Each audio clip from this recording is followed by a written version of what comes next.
Here we go. Consumer Cellular uses the same towers as Big Wireless, but then passes the savings on to you. Save your money for something else. Speaking of, I ordered us some Thai food. For unlimited talk and text with reliable coverage starting at just $20, call Consumer Cellular. Pause for the facts. Susie here is shopping for a used car, but she doesn't know that nearly half of them have been in an accident. Interesting. But Carfax.com shows how accidents impact price, so she doesn't have to overpay. Unpause. Whoa. Shop the all-new Carfax.com. I wasn't expecting that. Tomorrow on E.T., the Primetime Emmy nominations are in. All the snubs and surprises, because we know there will be a few. It's Emmy time again. Crazy, right? Yes, it is. Okay, before we go, remember that viral video of Rihanna's fangirl moment over Natalie Portman at Paris Fashion Week? You are one of the hottest in Hollywood forever. You do the most innocent look, and I'm like, ah! Well, last night on The Tonight Show, Natalie Portman had this drop the mic reaction. It was happening now. A 5-hour-long standoff ends with the suspected shooter in custody, but police say words weren't enough to bring this to an end. I'll tell you how they got him out of that house. And it's day 2 of the Republican National Convention. Tonight's theme, Make America Safe Once Again. Several of Trump's primary opponents are set to take the stage. We're live in Milwaukee. Next. Rain chances in July here in South Central Texas. It's a thing. We're going to talk about it and what's going to cause it in just a bit. News at 5 starts right now. At the top, shot dead in the middle of the street. San Antonio police say that that's how they found a 14-year-old male early this morning. The boy's birthday would have been tomorrow. Officers say they were called out to South Mittman near Goliad Road just before midnight. When they arrived there in the street, they discovered Timothy Chavez's body. They say he appeared to have been shot multiple times, including in the head.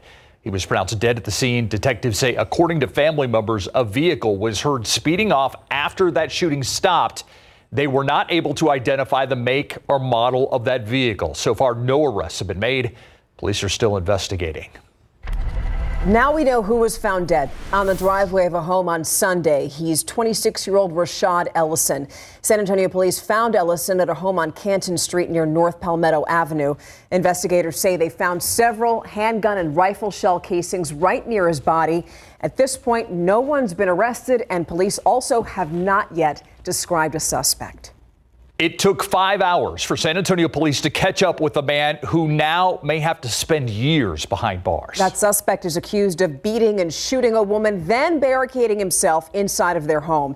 As Katrina Weber shows us, police had to use more than just words to get him out. Come out with your hands up. Do it now. A repeated call that woke up this Southside neighborhood seemed to fall on deaf ears for the man who San Antonio police negotiators wanted to hear it. 35-year-old Carlos Herrera, the suspect in the shooting of a woman, was inside a home on Taft Street, not far from Highway 90 and Frio City Road. I don't know what the relationship was, but his significant other pistol whipped her, shot her, and then ran into the house. The woman was rushed to a hospital with a gunshot wound in her head. With Herrera refusing to come out, police moved in force. Nothing like this has happened. No. Julia Alvarez was shocked by it, a police presence like she has never seen. I thought the helicopter was going to fall on my roof. I said, what's going on? And then my neighbor across the street calls me. She says, look outside the door. While she kept her distance, others left their homes for safety. Abel Perales streamed it all on social media. Everybody's just taking a look at it and see what happens. Hopefully everything goes out well. Finally, just after lunchtime, word came that it had ended peacefully. We found him up in the attic in a crawl space. I don't know if it's attic, a crawl space. And he was covered with a bunch of sweaters. Hours of talking and even tear gas still didn't bring that suspect out of the house. Police say they had to rely on a four-legged officer to do the job. So we put a dog in, the dog located him. After the 5-hour-long standoff, Herrera could spend an even longer time in prison. He's facing a list of charges. Katrina Weber, KSAT 12 News. New at 5, a question here. Would a proposed buffer zone near the Toyota plant violate property rights? Some landowners there say, yeah. The city wants to restrict how the land can be used within a 2-mile zone around the Southside plant. Now, zoning guidelines were previously established in the city's 2003 Starbright agreement with Toyota. That's the deal that brought the automaker to San Antonio. Now, some neighbors say that documents show that city council established in 2008 that the Starbright Agreement zoning plan cannot be redefined. We have to protect the city of San Antonio. We have to protect the citizens. Many of these citizens, again, they're good hard workers. They're going to work. They're protecting the land for their family. All they want is what Texas and what San Antonio has to offer, and that is the ability to own your land and control your property. The Zoning Commission had previously delayed a decision on the city's new proposal until next month. The issue, though, is going to be on tonight's Zoning Commission agenda. That discussion is set to start at 6 p.m. We're going to live stream that meeting tonight on both KSAT.com and our KSAT Plus app. Turning now to the very latest on the investigation into the attempted assassination of former President Donald Trump. Investigators today releasing new details. The FBI says it has conducted more than 100 interviews and has searched the home and devices of the 20-year-old suspect. On the day of the rally, the suspect told his father he was going to a shooting range. That's when his father allegedly gave him the rifle used in the attack. We need answers as to how that security breach happened, where the breakdown in preparation was, where the breakdown in communication was. On the day of the Trump rally, the suspect purchased 50 rounds of ammunition from a gun shop in Bethel Park, Pennsylvania. Investigators still looking into how the shooter got onto the roof to fire shots towards the former president. It killed one man, injured two others. A motive tonight still remains unclear. Now it's day 2 at the Republican National Convention, and people are still talking about last night's show-stopping entrance of former President Donald Trump right after that assassination attempt on Saturday. Tonight's theme is Make America Safe once again. Julia Benbrook joins us live from Milwaukee, where we're expecting to hear from some big names in the Republican Party. Julia.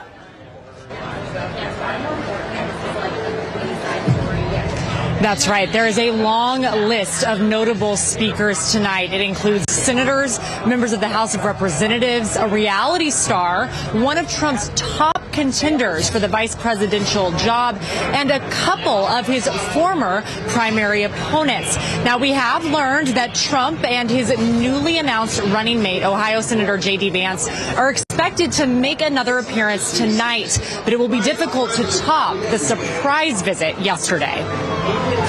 Former President Donald Trump receiving a hero's welcome at the Republican National Convention Monday night. It was his first public event since surviving an assassination attempt at his Pennsylvania rally.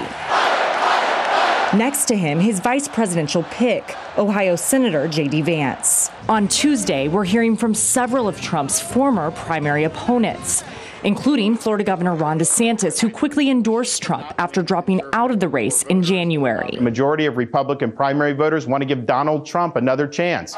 He has my endorsement because we can't go back to the old Republican guard of yesteryear. Also taking the stage, former South Carolina governor and former UN ambassador Nikki Haley, Trump's chief rival in the Republican primary contest. At some point, maybe we should say the reason that America keeps losing is because of Donald Trump. Haley suspended her campaign in March, and it took a while for Haley to say that she would vote for Trump. Her support came with advice. Trump would be smart to reach out to the millions of people who voted for me and continue to support me, and not assume that they're just going to be with him. Original reports did not list DeSantis and Haley as speakers at the convention. Their slots were confirmed in recent days.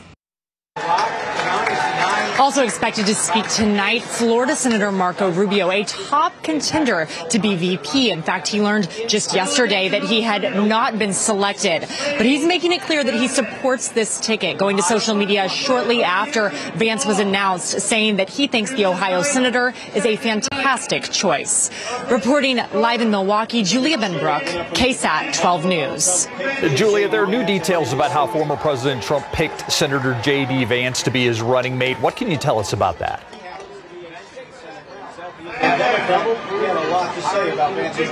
Well, this announcement comes after months of speculation, and nobody really seemed to know, maybe even Trump himself, until he called Vance yesterday. And then Vance quickly after was here at the convention, met with cheers and accepting the official nomination to be the Republican nominee for vice president. Now, he spoke with Fox News after that appearance, and Vance said that on the call, Trump told him that he thinks that he's the guy who can help him in the best way.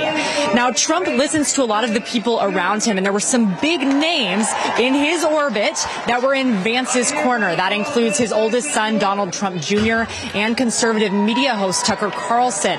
Both of them were seated in the VIP suite last night. I also wanted to note that this announcement happened so quickly. Yesterday, we saw people writing the name Vance on those Trump posters. Today, they do have official Trump-Vance merch ready to go. Didn't take long at all. Now, we know that his former rivals are expected to speak tonight. How's the crowd going to receive them? Make America safe again. That is an impossible task without... It's going to be interesting. I mean, the thought process here, the whole theme has been unity throughout the week. But these two, DeSantis and Haley, I see these reactions going a little bit differently. DeSantis and Trump, went after each other repeatedly during the primaries. But they seem to have mended their relationship. And DeSantis was even floated as a potential VP pick at one point. Haley, on the other hand, she was the last one standing. She went after Trump, calling him unhinged. We do know that her speech tonight is supposed to target those voters who are considering not voting for Trump, and her explaining why she is supporting him. Now, the tones of both of their speeches will be interesting because we can assume that both of them might be eyeing a run in 2028. Julia Benbrick at the RNC in Milwaukee. Thank you, Julia. Appreciate that. A heated encounter between a San Antonio police officer and a group of people outside a Southwest Side home ends with a man being shocked by a stun gun twice. Minutes after the encounter began, Aldaco pulls out his department-issued stun gun and deploys it on Aguirre, while Aguirre enters the home. Oh my God! One of the man's shoes flies off as you hear his body hit the floor, while Aldaco later wrote he holstered the non-lethal weapon and again attempted open-hand techniques to take Aguirre into custody. The footage shows the stun gun remained pointed at the man until Aldaco delivered a second charge of electric current. It was in the process of fresh pursuit.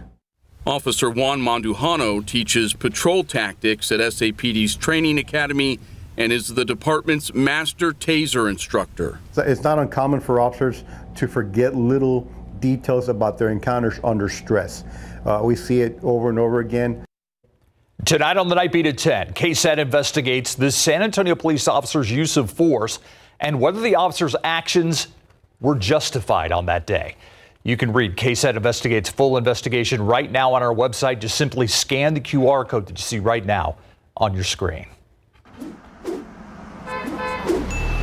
Check out traffic on this Tuesday. We're going to go to 281 and 410, and you can see not that unusual of a sight. Both of the ramps from 281 to 410, very slow going, as well as the ramp that you're seeing right in front of us. That's going from 410 to 281. Backups in both directions, but traffic is at least moving. Yes. That's some good news. And another piece of good news. We did not hit triple digits again today. 98. Thank you. Golf clap. Golf clap for that. Golf clap. 98 our high temperature, at least so far. That's our current reading. There's still a slight chance we could creep up to 99 just for a brief period of time between now and 6 o'clock. I'll have the full update coming up at 6 o'clock. 98 Pleasanton, 102 Del Rio, 98 the high temperature in Eagle Pass today. Right now in Kerrville, Daniel's backyard at 100, 96 Eagle Pass, Floresville, Michael's backyard at well into the 90s, just like everybody else. We're feeling the heat. Most of us just under 100 degrees. Bulverde, though, at 95 and New Braunfels at 96. Pretty typical this evening. Clear sky, no chance of rain out there, but rain chances are back in the picture. And for mid-July, I like what I see. We're going to get into this in just a bit. Adam, thank you. We want you to stick around. Still ahead, your AC is what really makes the summer bearable. And when you don't have it, ooh, boy, do you know it. So what you can do now to make sure that your AC lasts throughout the summer. We'll talk after the break. I want to give you a quick look at what we're working on for the news at 6. A group of men in 2022 charged with the capital murder of a man outside a hookah lounge.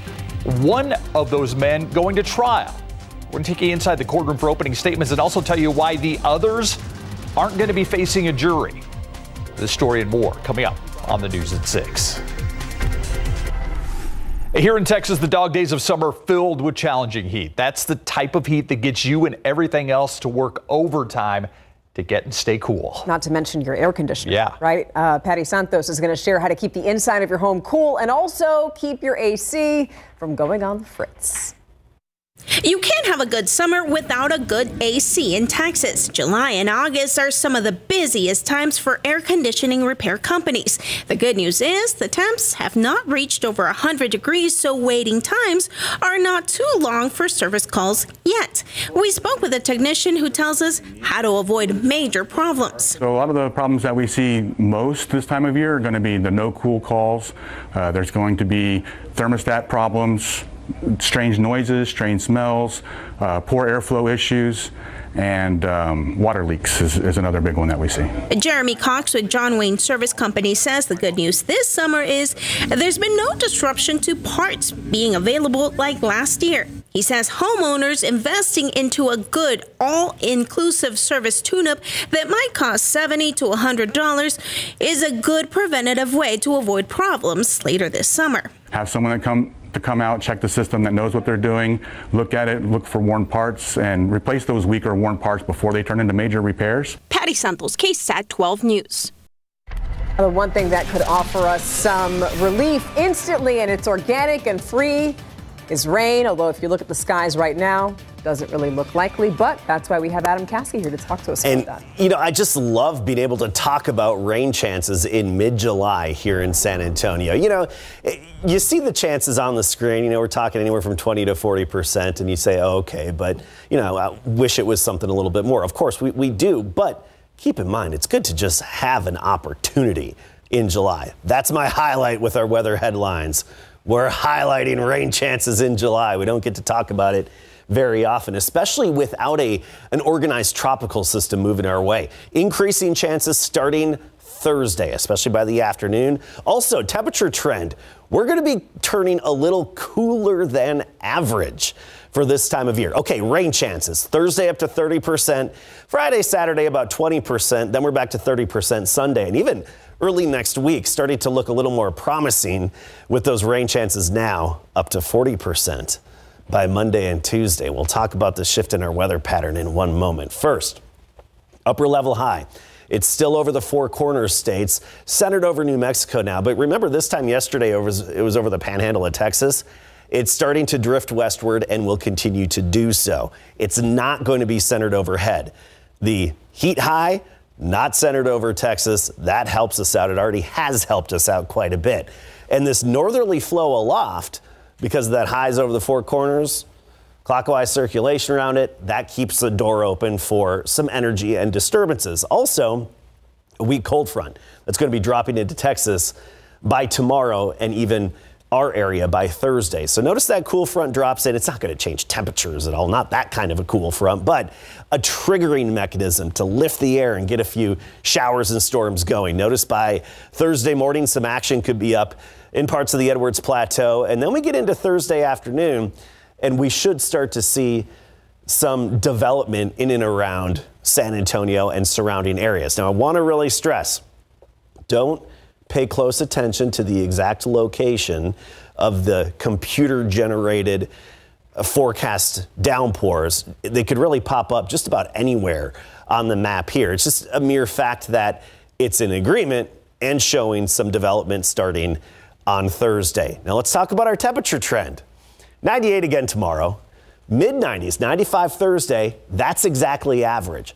Mid-90s Thursday, Friday, Saturday, and then we drop below the average high down into the lower 90s for early next week. Monday, Tuesday, we're talking 91, 92 for the high temperature. You look at the Climate Prediction Center longer range trend. This would be from July 22nd to 26th, so the 6 to 10 day trend.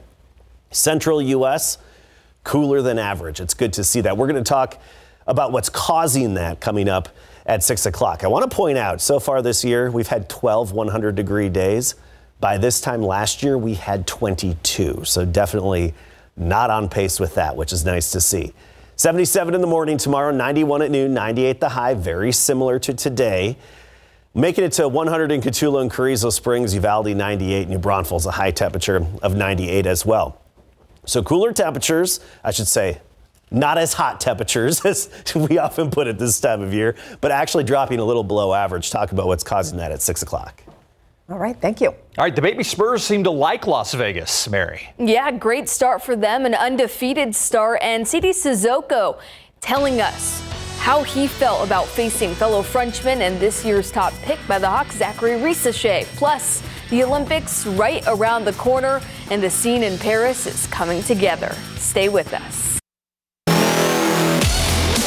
Experience and continuity has helped propel the San Antonio Spurs to a 2-0 record to start Las Vegas Summer League play. If you remember last year, former #1 overall pick Victor Wembanyama attracted a record-setting audience to start to the Summer League broadcast as San Antonio went 3-2 in the tournament. This year, French basketball players remain the focal point in San Antonio's 79-76 win over the Hawks on Sunday. CD Sissoko and company gave this year's top pick Zachary Risacher trouble holding the French standout to 11 points. Sissoko admits he enjoys seeing French basketball players succeed, but he's still going to give them his best. I love him. He's another French guy in the league, but you know, like it's a grown man league, you know. So like I got more coming into the league, so he can get better definitely. So on the future, but now I hope him the best. He's gonna be a great player. And he gonna have target on his head because he's just the first round pick. So now, but he gotta keep hooping and keep the same aggressive and don't be scared to play. Well, the undefeated Spurs are back in action tonight for a late tip-off against the Pelicans. It's a 9:30 start. Stephon Castle will not play as he's been ruled out for the rest of Summer League with a right wrist sprain. 39-year-old all-time leader in NBA points, LeBron James will soon become the first men's player to represent the U.S. at the Olympic Games in 3 different decades. So far, the U.S. is rolling through its 5-game slate of exhibitions leading up to the Paris Olympics. Yesterday in Abu Dhabi, Team USA beat Australia 98-92 to improve to 2-0. It wasn't a perfect game for the U.S. by any means, but as head coach Steve Kerr said, he's using these friendlies to figure out what works and what doesn't for the Olympics, where the Americans eye a 5th straight gold medal. And speaking of, Paris has unveiled the Olympic Village where athletes will be housed during the games. The site will welcome more than 20,000 athletes throughout the Olympics and Paralympics. The Olympics begin July 26th. We'll be right back after the break. Here's a look at our tropical satellite, and I do want to point out that there really isn't any activity in the tropics right now. Very, very quiet. No tropical cyclone activity expected within the next 7 days, and a big, thick plume of dust out there. We'll talk more about that at 6 o'clock as well. And in comparison to this time last year, temperature-wise, it's kind of eye-opening, shall we say, especially when you see low 90s on our 7-day forecast by early next week and July rain chances. I'm in a good mood. Now, let's enjoy it. As you should be. Thanks for watching the news at 5. See you back here at 6. World News is next.